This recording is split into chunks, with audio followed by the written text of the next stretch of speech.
చూడండి మీ అభిమాన సీరియల్స్ పూర్తి ఎపిసోడ్లు ఉచితంగా సన్ నెక్స్ట్ యాప్ లో టీవీలో ప్రసారమైన వెంటనే ఇప్పుడే యాప్ ని డౌన్లోడ్ చేసుకోండి. నువ్వు పోయలేదు, నేను పోయలేదు. అమ్మమ్మకి తెలీదు. మరెవరు పోసుంటారు?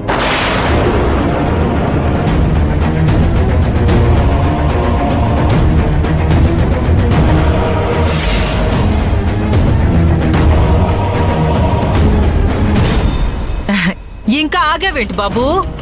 మీకు అలుసుగా దొరికింది మేమిద్దరమే కదా. ఇంట్లో ఏ తప్పు జరిగినా మమ్మల్నే కదా అంటారు.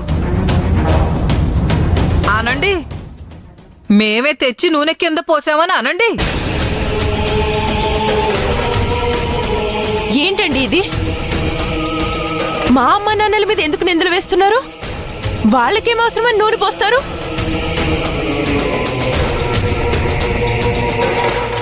ఇంట్లో వాళ్ళ కాళ్ళు చేతులు విరిగితే వీళ్ళకే లాభమండి.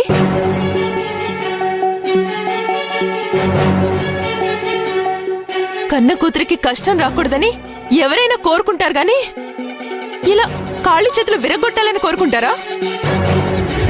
ఎందుకు వాళ్ళని అనుమానిస్తున్నారు? ఇప్పుడు నేనేం అనలేదు కదా, ఎందుకు గొడవ చేస్తున్నావు? బా, అందరూ ఆపండి. పడింది నేను, దెబ్బ తగిలింది నాకు. మీరెందుకు గొడవ పడుతున్నారు? నేనే పొరపాటున నూనె కింద పడేశాను, నేనే జారి పడ్డాను. అర్థమైందా? ఎవరిని ఎవరు మాటలు అనాల్సిన అవసరం లేదు. వెళ్ళి ఎవరి పనులు వాళ్ళు చూసుకోండి.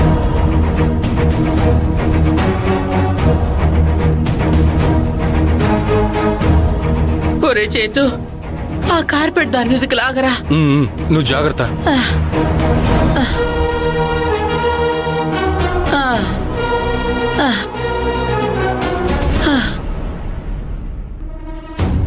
ఏంటి నింద నీ మీద ఎందుకు వేసుకున్నావు? మరలా చెప్పకపోతే మీరందరూ గొడవ ఆపేలా లేరే. నువ్వెప్పుడు వాళ్ళు తప్పు చేశారు అన్నా సంధ్య గొడవ చేయటం, వాళ్ళిద్దరూ ఈ తమాషా చూడటం అవసరమా? ఒరే, నువ్విప్పుడు సంధ్య ముందు ఏం చెప్పినా చెవిటోడు ముందు శంఖం ఊదినట్టేరా. అది వాస్తవాలు తెలుసుకోదు. ఎందుకు అనవసరంగా నువ్వు నవ్వులు పాలవడం చెప్పు? అది కాదే, నీకేం కాలేదు కాబట్టి సరిపోయింది. అదే నీ ప్లేస్ లో సంధి గాని జారిపడుంటే పరిస్థితి ఏంటి అని తలుచుకుంటేనే భయం పుడుతుంది. వాళ్ళ నూనె పోసింది కూడా నేను పడాలని కాదురా, సంధ్య పడాలనే కింద పోశారు. లేకపోతే నేను కింద పడితే వాళ్ళకేం లాభంరా? అదే సంధ్య పడితే ఆ నింద నీ మీదో నా మీదో వేసి మనకి సంధ్యని దూరం చేసేవాళ్ళు. ఇప్పుడు వాళ్ళు ఏం చేసినా గొడవ పెట్టుకోకుండా సంధ్యని జాగ్రత్తగా కాపాడుకోవాలరా. అంటే వాళ్ళేం చేసినా చూస్తూ ఊరుకోమంటావు అంతేగా? ఒరే, వాళ్ళకి నీ భార్య సపోర్ట్ ఉన్నన్ని రోజులు మనిద్దరం ఏమీ చేయలేవురా.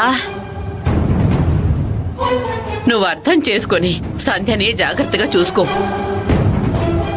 ఆవేశపడటానికి ఇది సమయం కాదు, అర్థమైందా? సర్లే, నువ్వురా. నెమ్మదిగా నడు, రూమ్ లోకి వెళ్దా. అమ్మా, నెమ్మదిగా.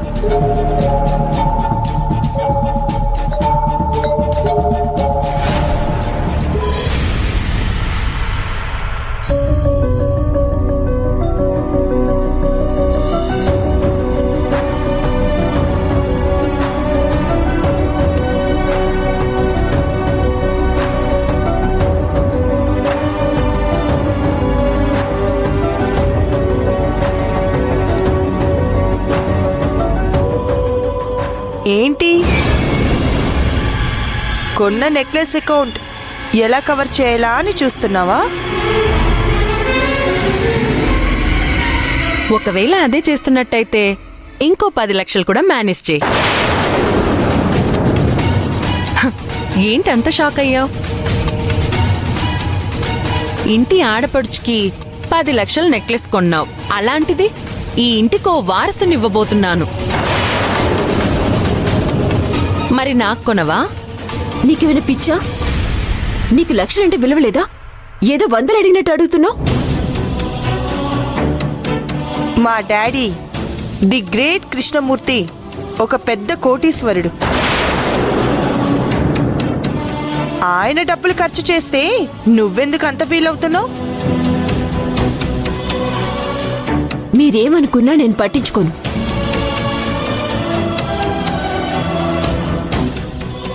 మొన్న నీకు కొన్న నెక్లెస్కి మావయ్య ముందు తల దించుకోవాల్సి వచ్చింది. నీకింకో 10 లక్షలిచ్చి మావయ్యని మోసం చేయలేను. నువ్వేం చేస్తావో మాకనవసరం. మేము అడిగిన డబ్బులు ఇస్తావా లేదా? అవంతిక, ప్లీజ్ అర్థం చేసుకో. ఇప్పటికిప్పుడు 10 లక్షలంటే చాలా కష్టం. ఏం మాట్లాడుతున్నావు రామలక్ష్మి? ఓ కంపెనీ సీఈఓ మాట్లాడే మాటలేనా ఇవి? నువ్వు తలుచుకుంటే ₹1,00,00,000 ఇవ్వొచ్చు.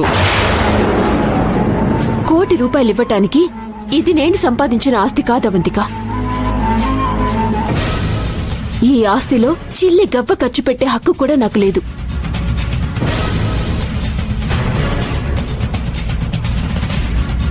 మావయ్య గారికి తెలియకుండా నేనేమీ చేయలేను. ఇప్పుడేంటి, అంకుల్కి తెలియాలి అంతే కదా? ఆగు, ఇప్పుడే పిలుస్తాను. అంకుల్, అవంతిక, ఆగు. అర్థం చేసుకో. మావయ్యకి ఆల్రెడీ మనమేదో దాస్తున్నామన్న అనుమానం మొదలైంది. అనుమానం రావాలనే కదా ఇలా చేస్తుంది. లేకపోతే మీరు చెప్పేలా లేరు కదా, అందుకే ఇప్పుడే వెళ్ళి చెప్పేస్తాను. పదవంతిక, మా డాడీని మోసం చేస్తున్నారని నేను కూడా చెప్తాను. ప్లీజ్, మీకు దండం పెడతాను. ఆ పని మాత్రం చేయకండి. చెయ్యొద్దంటే డబ్బులు ఇవ్వాల్సిందే.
నువ్వు సూపర్ అవంతిక.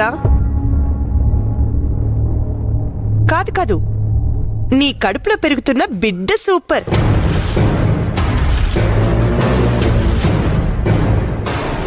కడుపులో ఉన్నప్పుడే నీ బిడ్డ ఇంత ఇస్తున్నాడంటే రేపు బయటకొచ్చాక ఎంత సంపాదిస్తాడో. ఇంత ఆస్తి ఉండగా సంపాదించే కర్మ నా బిడ్డకెందుకొస్తుంది? ఏమండి, చూసారా? 10 లక్షలు మీకోసమే ఇన్ని లక్షలు ఖర్చు పెట్టబోతున్నాను. అయ్యో నిజమండి. కృష్ణమూర్తి గారి చిన్న కోడలంటే ఎంత హైఫైగా ఉండాలి, ఎంత మెయింటైన్ చేయాలి.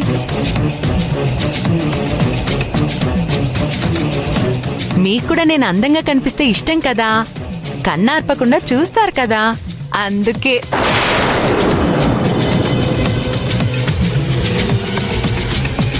Thank you Ramalakshmi. అలేఖ్య, పద మనం షాపింగ్ చేద్దాం.